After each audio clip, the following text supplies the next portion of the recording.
ইতিমধ্যেই কেন্দ্রীয় বাজেট পেশ করেছে কেন্দ্রীয় অর্থমন্ত্রী নির্মলা সীতারামন। আজকের এই ভিডিওতে কেন্দ্রীয় বাজেটে কি কি জানানো হয়েছে, কি কি ঘোষণা করা হয়েছে, অবশ্যই এই ভিডিওতে সমস্ত কিছু জানতে পারবেন। কৃষকদের জন্য কি রয়েছে নতুন আপডেট, তাছাড়া কোন কোন জিনিসের দাম কমলো, কোন কোন জিনিসের দাম বাড়লো, এবং অবশ্যই বলে রাখি এই ভিডিওতে A to Z আপনারা জানতে পারবেন। দেখতে পাচ্ছেন অন স্ক্রিনে তৃতীয় মোদী সরকারের বাজেটে মধ্যবিত্তের জন্য বড় ছাড়, 12 লক্ষ পর্যন্ত আয়কর শূন্য। বিস্তারিতভাবে জানতে হলে ভিডিওটি দেখবেন। আমি থাকবো ভিডিওতে আপনার সঙ্গে শুভঙ্কর। আপনি দেখছেন আপনাদের প্রিয় ইউটিউব চ্যানেল এরা ফ্রেন্ড। চ্যানেলটাকে সাবস্ক্রাইব করবেন, ভিডিওটাকে লাইক করবেন, একটু বেশি করে শেয়ার করবেন, যাতে করে আজকের এই মুহূর্তের বিগ ব্রেকিং আপডেট সকলের কাছে পৌঁছায়। চলুন ভিডিওটি শুরু করি। গত শনিবার তৃতীয় মোদী সরকারের দ্বিতীয় বাজেট পেশ করেছেন অর্থমন্ত্রী নির্মলা সীতারামন, এবং অবশ্যই এই আপডেটটা মন দিয়ে শুনবেন। দেখুন, নতুন কর্মসংস্থান তৈরির উদ্যোগ কোথায়? বাজেটের পর প্রশ্ন সীতারুরের। মধ্যবিত্তের ওপর থেকে করের বোঝা কিছুটা কমিয়েছে মোদী সরকার, চাকরিজীবীদের আয়করে ছাড় দেওয়া হয়েছে, কিন্তু নতুন কর্মসংস্থান তৈরির উদ্যোগ কোথায়? প্রশ্ন শশী তারুরের। এবং বলে রাখি এখানে স্পষ্ট উল্লেখ রয়েছে মধ্যবিত্ত নিম্ন মধ্যবিত্তদের স্বস্তি। বাজেট প্রসঙ্গে মন্তব্য সুকান্ত মজুমদারের। এখানে 12 লক্ষ টাকা পর্যন্ত যাদের আয় তাদের কোনো কর দিতে হবে না। মধ্যবিত্ত নিম্ন মধ্যবিত্তের স্বস্তি, মন্তব্য সুকান্ত মজুমদারের। এরপর রয়েছে ইউনিয়ন বাজেট 2025। উল্লেখ রয়েছে মোদী সরকারের বাজেটে মধ্যবিত্তের জন্য বিশাল আয়কর ছাড়। মোদী সরকারের বাজেটে মধ্যবিত্তের জন্য বিশাল আয়কর ছাড় দেওয়া হয়েছে। নতুন আয়কর কাঠামোয় 12 লক্ষ টাকা পর্যন্ত আয়কর মুক্ত। মধ্যবিত্তের হাতে থাকবে বাড়তি টাকা। তৃতীয় মোদী সরকারের বাজেটে মধ্যবিত্তের জন্য বড় ছাড়, এবং এই বাজেট প্রত্যেক ভারতীয় স্বপ্ন পূরণের বাজেট বলেছেন প্রধানমন্ত্রী। বয়স্কদের ক্ষেত্রে কি বলা হয়েছে? বয়স্কদের ক্ষেত্রে কর ছাড় 50,000 টাকা থেকে বাড়িয়ে 1 লক্ষ টাকা করা হয়েছে। এবারের বাজেটে আয়করদাতাদের জন্য বড় ঘোষণা করেছেন কেন্দ্রীয় অর্থমন্ত্রী নির্মলা সীতারামন। তবে শুধু চাকরিজীবী মধ্যবিত্তের কথা ভাবা হয়েছে এমনটা নয়, প্রবীণ নাগরিকদের জন্য উদার হলো মোদী সরকার। শতর্ধ অর্থাৎ 60 বছর বয়সী যারা রয়েছে তাদের জন্য সুদের ওপর কর ছাড়ের সীমা দ্বিগুণ করা হয়েছে। 50,000 টাকা থেকে তা বাড়িয়ে 1 লাফে 1 লক্ষ টাকা করা হলো। অবসরকালে যা অনেকের মধ্যেই স্বস্তি নিয়ে এসেছে।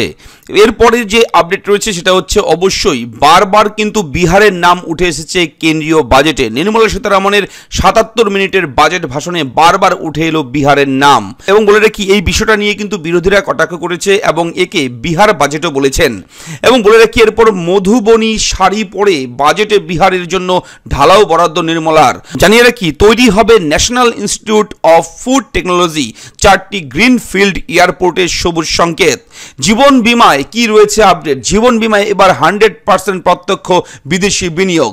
জীবন বীমায় কিন্তু আপডেট রয়েছে। বীমায় FDI 74% থেকে বেড়ে দাঁড়ালো 100%, জানালেন নির্মলা সীতারামন। এবং কমছে কিন্তু টিভি, মোবাইল, ইলেকট্রনিক্স ভেহিকেলের ব্যাটারির দাম।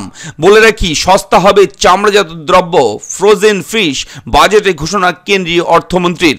জেলায় জেলায় সরকারি হাসপাতালে ক্যান্সার সেন্টার হবে। ক্যান্সার সেন্টার হবে প্রচুর, বিভিন্ন জেলায় জেলায়। দেশে আরো 200টি টেক কেয়ার ক্যান্সার সেন্টার হবে। এবং বীমা ক্ষেত্রে বাড়লো বিদেশি বিনিয়োগ। ক্যান্সার সহ 36টি জীবনদায়ী ওষুধে পুরোপুরি শুল্ক প্রত্যাহার। ইনকাম ট্যাক্স রিটার্ন ফাইলের সময়সীমা আরো বাড়ালো কেন্দ্র। এবং জানিয়ে রাখি বয়স্কদের জন্য রয়েছে আপডেট। বয়স্কদের ক্ষেত্রে বাড়লো কর ছাড়। বয়স্কদের ক্ষেত্রে কর ছাড় 50,000 টাকা থেকে বাড়িয়ে 1 লক্ষ টাকা। ষাটোর্ধ্বদের ক্ষেত্রে স্ট্যান্ডার্ড ডিডাকশনে পরিমাণ বৃদ্ধি। নতুন বিলে আয়করে আরো সরলীকরণের আশ্বাস কেন্দ্রীয় অর্থমন্ত্রীর। IIT-তে 6,500 আসন বাড়ানো হবে, এটাও কিন্তু বিলে জানানো হয়েছে। এবং পাটনা IIT এরও সম্প্রসারণ করা হবে। বাজেট পেশ করে ঘোষণা নির্মলা সীতারামনের। এবং কৃষকদের জন্য রয়েছে এই মুহূর্তে বড় আপডেট। কিষাণ ক্রেডিট কার্ডের ঋণের ঊর্ধ্বসীমা এখন 5 লক্ষ। কিষাণ ক্রেডিট কার্ডের ঋণের ঊর্ধ্বসীমা 3 লক্ষ টাকা থেকে বেড়ে দাঁড়ালো 5 লক্ষ টাকা, জানালেন কেন্দ্রীয় অর্থমন্ত্রী নির্মলা সীতারামন। 50টি পর্যটন কেন্দ্রকে ঢেলে সাজানোর ঘোষণা। এবং বলে রাখি বাজেটে বিহারের জন্য একের পর এক ঘোষণা। এবং দেশে 5টি আরো নতুন IIT। বিভিন্ন রাজ্যের সঙ্গে সমন্বয়ে প্রধানমন্ত্রী ধনধান্য কৃষি যোজনা তৈরি করতে চলেছে কেন্দ্র। বিভিন্ন রাজ্যের সঙ্গে সমন্বয়ে প্রধানমন্ত্রী ধনধান্য কৃষি যোজনা তৈরি করতে চলেছে কেন্দ্র। এই প্রকল্পে উপকৃত হবে দেশের প্রায় 1,70,00,000 কৃষক। কেন্দ্রীয় বাজেট পেশ করে ঘোষণা অর্থমন্ত্রীর। মৎস্যজীবীদের জন্য রয়েছে আপডেট। মৎস্যজীবীদের জন্য বিশেষ ইকোনমিক জোন ঘোষণা নির্মলার। রাজ্যের সঙ্গে হাত মিলিয়ে উন্নয়নে কাজ করবে কেন্দ্র। মৎস্যজীবীদের জন্য বিশেষ ইকোনমিক জোন তৈরি হবে বললেন নির্মলা সীতারামন। মহিলা কৃষকদের উন্নয়নেই সরকারের লক্ষ্য, বললেন অর্থমন্ত্রী। দেশের কাছে আগামী 5 বছর উন্নয়নের সুযোগ আছে, এখন মহিলা কৃষকদের উন্নয়নই সরকারের লক্ষ্য। পিএম ধনধান্য প্রকল্পকে এগিয়ে নিয়ে যেতে হবে, জানিয়েছেন অর্থমন্ত্রী।